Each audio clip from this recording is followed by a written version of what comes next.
In 1956, the Middle East was on the edge of a massive explosion. Israeli fighters were attacking from Gaza, Egyptian forces were responding, and a blockade had closed off the Suez Canal. Then Israel joined forces with Britain and France, old empires hungry to regain power. Planes bombed airfields, paratroopers landed behind enemy lines, and tanks rolled across the Sinai desert. But while the bullets flew, a much bigger battle was being fought in the halls of world politics. Who would control the Suez? Who would bend under pressure from the US and Soviet Russia? And how did this short war change the world forever? So before we begin, make sure to like the video and hit the subscribe button. It really helps the channel grow, and I appreciate every single one of you for tuning in.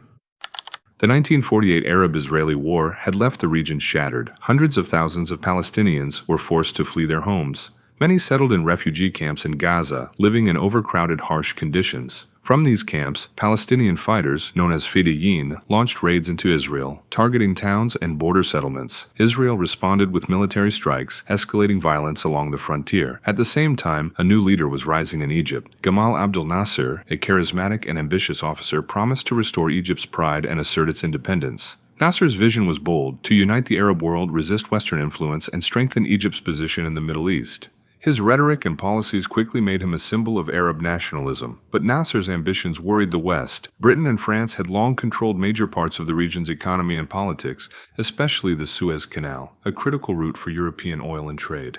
The thought of an independent Egypt, no longer under Western influence, was alarming. Tensions were not only political but also economic. Border skirmishes, refugee crises, and Nasser's growing power created a volatile mix. Israel felt threatened, Egypt felt emboldened, and Britain and France feared losing control.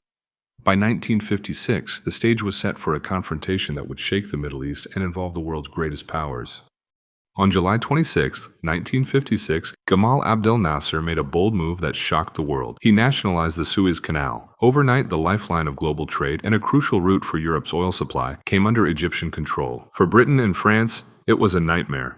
The canal wasn't just a waterway, it was their economic lifeline to the east. Losing control meant losing influence, money, and prestige. Both nations felt humiliated, and their anger quickly turned into plans for retaliation. Israel, watching closely, saw an opportunity. The blockade of the Gulf of Aqaba had been strangling its maritime trade. Weakening Nasser's hold on the region could open these routes and secure Israel's position in the Sinai. Behind closed doors, a secret plan was about to take shape. Three nations, Israel, Britain, and France, would coordinate a strike that could change the balance of power in the Middle East forever.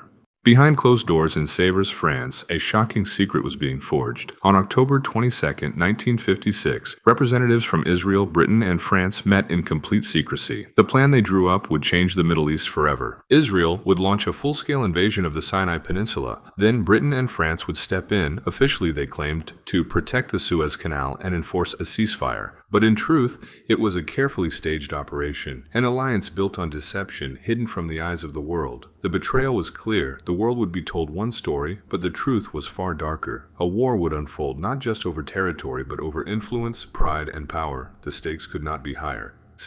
On the afternoon of October 29, 1956, the calm of the Sinai desert was shattered. Israeli fighter jets streaked across the sky, bombing Egyptian airfields and military installations. Explosions rocked the desert, and thick smoke rose into the clouds, signaling the start of a conflict that would shock the world. From the skies, elite Israeli paratroopers, led by Colonel Ariel Sharon, destined to become Israel's prime minister, dropped into the strategic Mitla Pass. Controlling this narrow passage was critical. It was the gateway to the heart of the Sinai and the road to the Suez Canal. Meanwhile, hundreds of Israeli tanks and armored vehicles surged forward from multiple fronts, slicing through desert roads and pushing Egyptian forces back. Caught completely off guard, the Egyptian army struggled to organize a defense. Soldiers fired from trenches, villages, and rocky hillsides, determined to slow the invaders. Egyptian planes scrambled to the skies, but many were destroyed on the ground or shot down in the ensuing dogfights. Fuel depots and supply lines burned under relentless airstrikes. Despite fierce resistance, Israeli forces moved with astonishing speed. Cities and checkpoints fell one by one. Al-Arish, Ras el-Nakb,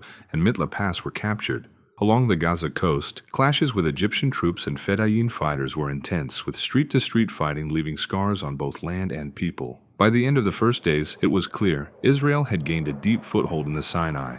Tanks rumbled forward, paratroopers secured key positions, and the Egyptian army was on the defensive. The desert, once quiet and empty, had become a battlefield of speed, fire, and strategy. The war had begun, and no one could predict how far the momentum would carry the Israeli forces or how the world would react. Just as Israel pushed deep into the Sinai, a new thunder shook Egypt's cities. On October 31, 1956, British and French planes appeared over Egyptian skies. Airfields that had survived the Israeli assault were now targeted with precision bombings. Explosions tore through hangars, destroying aircraft before they could even take off. The roar of engines, the flash of bombs, and the smoke rising from Cairo, Port Said, and Port Fawad signaled a terrifying new phase of the war. Meanwhile, Anglo-French naval forces moved into position along the Mediterranean coast. Warships bristling with cannons and missiles patrolled the waters, ready to support landings and bombard key positions. Helicopters carried paratroopers into cities, landing in the heart of Egyptian defenses. It was a combination of air, sea, and land power designed to overwhelm quickly. For the people of Port Said, however, the strategy was invisible. To them, war came from the sky, sudden, merciless, and without warning. Buildings crumbled, streets erupted in flames, and terrified civilians scrambled for safety. Families huddled in basements, schools and hospitals were damaged, and chaos filled the streets. The human cost of the conflict became starkly clear. Egyptian forces, already stretched thin by the Israeli advance, struggled to respond. Their outdated aircraft and insufficient anti-air defenses made them vulnerable. Tank units that had hoped to regroup were now facing coordinated attacks from multiple directions. Despite valiant resistance, the momentum of the Anglo-French offensive was unstoppable. By the end of these first days, the combined might of Israel, Britain, and France had carved deep inroads into Egyptian territory. The cities of Port Said and Port Fawad were under siege, and the Suez Canal, Egypt's lifeline, was under threat. The war was no longer just a desert battle. It had become a national crisis, affecting millions of lives and shaking the foundations of power in the Middle East. As the bombs fell over Port Said and the Sinai, the war that began as a regional conflict suddenly threatened to spiral into a global crisis. In Washington, President Dwight D. Eisenhower was watching the news with growing anger. Britain and France, his closest allies, had acted without consulting the United States. To Eisenhower, this was more than a diplomatic slight. It was a dangerous gamble with the world's stability. He condemned the actions publicly and warned of severe economic and political consequences if the offensive continued.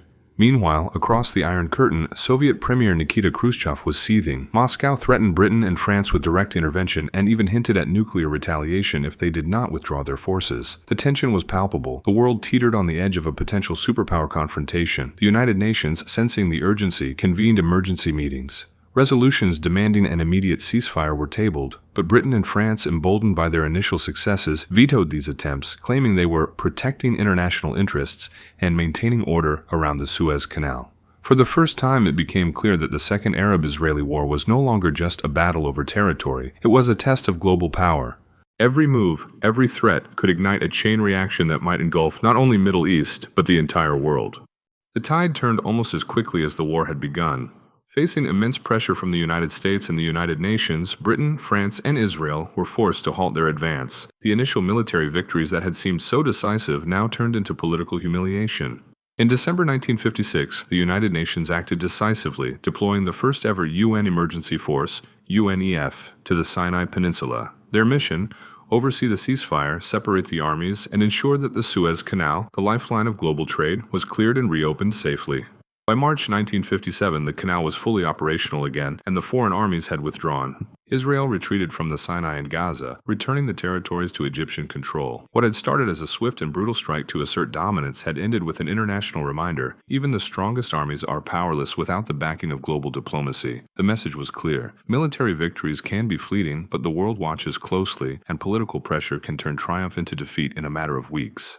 Though Egypt had suffered heavy losses on the battlefield, Gamal Abdel Nasser emerged as the hero of the Arab world. His bold stance against foreign powers and his nationalization of the Suez Canal had turned a military setback into a political triumph.